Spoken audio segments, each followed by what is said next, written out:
नारद जी पहुंच गए पार्वती मैया के पास। अब पार्वती जी के पास पहुंचे, सोई पार्वती जी तो बेचारी अकेली बैठी। तो नारद जी ने कहा, अपने पति को तुम दिन रात भोले बाबा कहती हो, वास्तव में वो इतने भोले हैं कि बस नाम के ही भोले हैं? पार्वती ने कहा, नहीं, बड़े भोले हैं। कितने भोले हैं? बोले इतने भोले हैं कि गुरु मंत्र भी उन्होंने मुझे बता दिया, बेचारे इतने भोले हैं। नारद जी ने कहा, ये तो गड़बड़ है, पार्वती जी की तो अपने पति पर पूरी निष्ठा है। कहा, अच्छा गुरु मंत्र बता दिया है तो ठीक है, आज तक भोले बाबा ने बताया कि उनके गले में जो मुंडमाल वो किसकी है? बोले हाँ, आज तक ये तो नहीं बताया। बताओ, तुम्हें नहीं बताया और हमें पता है। पार्वती जी ने कहा, अच्छा आपको पता है? हाँ, तुम्हारे पति होने के बाद भी तुम्हें कभी नहीं बताया? बोले आज तक नहीं बताया। अभी जिस पार्वती जी को भोले बाबा पर प्रेम आ रहा था, वही पार्वती जी क्रोध के कारण लाल हो गई। आने दो, छोड़ूंगी नहीं अब आज। जैसे ही कहा तो नारद जी ने कहा, बस तो हमारा काम हो गया, श्रीमन नारायण नारायण। चले गए। अब घर में पार्वती मैया अकेली हैं और इंतजार कर रहे हैं कि आने दो श्रीमान जी। पहुंचे भोले बाबा। जैसे ही बाबा ने कहा प्रिय, जैसे ही प्रिय कहा, पार्वती ने कहा, अच्छा मुझे प्रिय कह रहे हो? अरे आपका मेरे से प्रेम नहीं, आप मुझसे द्वेष करते हैं, बैर करते हैं।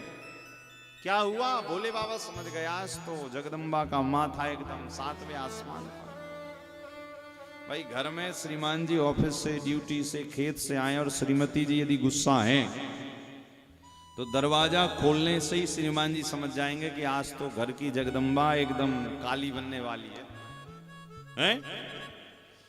नहीं समझ पाए तो पानी मंगाया श्रीमान जी ने, एक गिलास पानी ले आया तो पानी भी पटक कर देंगे टेबल पर, ये लो पानी। समझ जाएंगे आज तो गड़बड़ होगी। पानी भी अच्छे से ले आई तो आपने देखा ना, गुस्से वाला पानी का गिलास आधा भरा हुआ होता है, पूरा नहीं भरा हुआ, आधा। और देंगी भी तो पटक कर तो आग आधा छलक कर और गिर और जाता। तो पति के हलक से पानी नीचे नहीं जाता तब तक पूछ नहीं लेता हुआ क्या। तो पत्नी भी जल्दी नहीं, बोले कुछ नहीं। तो बोले गिलास पटक कर क्यों दे रही? बोले मेरी मर्जी। तो पार्वती जी से भी भोले बाबा कह रहे हैं प्रिय। बोले आप मुझे प्रिय मत कहिए। क्यों? आज तक आपने सबको बता दिया, किंतु आपके गले में मुंड की माल किसकी, आज तक मुझे बताया नहीं। आप मुझसे प्रेम करते हैं? बाबा ने कहा, देवी किसी और की नहीं है, ये आपके ही शरीर को मैं मुंड बनाकर धारण करता रहा। जब जब आप जन्म लेती रही, कभी आप उमा, अंबिका, भवानी, सती जो बनती रही। हमारे पूरे भारतवर्ष में मां की 52 सिद्धपीठें हैं जहां पर मां के अंग गिरे थे देह त्याग के समय। कहते हैं उन अंगों को भोले बाबा ने गले में धारण कर लिया मुंड बनाकर। क्यों? क्योंकि महादेव ने कहा, पार्वती में शिव तभी हूं जब शक्ति के साथ हूं, बिना शक्ति के शिव भी अधूरा है। इसी कारण आपने देखा ना, घर में शिवजी केवल शिवलिंग नहीं रखे जाते, शिवलिंग को जलहरी के ऊपर रखा जाता। क्यों? क्योंकि वो जो शिवलिंग है वो तो है शिव, और जो जलाहारी वो है शक्ति। शिव और शक्ति जब घर में होते हैं तब परिणाम अच्छे आते हैं। अकेला शिवलिंग भी नहीं रखते, अकेली जलहरी भी नहीं रखते।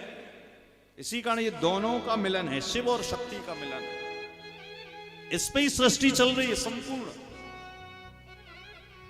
आपने देखा ना, अभी जो हमारे भारत के यशस्वी प्रधानमंत्री जी ने जो चंद्रयान भेजा था दक्षिणी ध्रुव पर, तो उस जगह का नाम भी शिव शक्ति दिया कि नहीं दिया? क्यों? कहते हैं गैलेक्सी, आकाश गंगा की बहुत बड़ी घटना है। कहते हैं वहां पर हजारों हजार तारा, हजारों हजार कितने कितने ग्रह उपग्रह टूट कर गिरते हैं। आपने देखा ना, तारा टूट कर कहां गिरा? बोले उस संपूर्ण आकाश गंगा में एक छिद्र है जिसको शिव नाम दिया गया है शास्त्रों में। कहते हैं सारी सृष्टि मरने के बाद शिव में ही मिल जाती है, उन्हीं से प्रकट होती है, उनमें ही मिलती है। इसी कारण वो शिव शक्ति, शिव। यदि शिव नाम भी ले रहे हैं तो समझ जाओ कि इसमें पार्वती जी और शंकर जी दोनों आ गए शिव नाम में। कैसे? जब हम शिव लिखते हैं तो शिव में जो मात्रा लगाते इकार, यदि वो इकार हटा दो, मात्रा हटा दो, ना लगाओ तो क्या लिखा जाएगा? शव। शव होगा कि नहीं? भाई मात्रा लगाओगे तब वो शिव बनेगा। तो ये जो मात्रा है, ये जो इकार है, ये देवी का वाचक है। इसी कारण हमारे यहां पर कहा जाता है कि जैसे राधा राधा, राम राम, कृष्ण नाम कहीं भी आप आते जाते ले सकते हो, किंतु ओम नमः शिवाय हर जगह नहीं ले सकते। ओम नमः शिवाय के लिए आपको भगवान के पास बैठना पड़ेगा, आपका आसन पवित्र हो, शरीर पवित्र हो, साफ वस्त्र पहने हो, तब ले सकते हो। किंतु शिव नाम आप कहीं भी ले सकते हो, सोते बैठते उठते जागते बिस्तर पर हो तो भी ले लो शिव नाम। शिव ले लिया, समझ लो इसमें पार्वती जी भी आ गई और शंकर जी भी आ गए। और ओम नमः शिवाय लेना है तो फिर आपको ध्यान रखना पड़ेगा स्नान का, साफ सफाई का, पवित्रता का, शुचिता का।